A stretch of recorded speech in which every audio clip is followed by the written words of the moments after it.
నేను దూరంగా వెళ్ళలేను, బాంబేకో ఢిల్లీయో ముంబైయో ఢిల్లీయో పోలేను, నా దగ్గర డబ్బులు లేవు, భగవంతుడా నన్ను రక్షించండి, నా దగ్గర ఉన్న డాక్టర్ ఇతనే.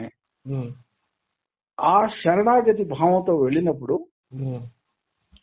ఆ డాక్టర్ ఎంబీబీఎస్ ఫెయిల్ అయిన డాక్టర్, నకిలీ డాక్టర్ అయినా ఉండొచ్చు కాక, అతనికి తెలుసో తెలియకో ఏదో మందు ఇచ్చాడు. ఆ మందు మీకు సరిపోతుంది, అక్కడ జబ్బుని నయం చేస్తుంది. అక్కడ ఇక్కడ డాక్టర్ క్యాపబిలిటీ కాదు ఇక్కడ జరుగుతుంది, ఇక్కడ మీ యొక్క శరణాగతి.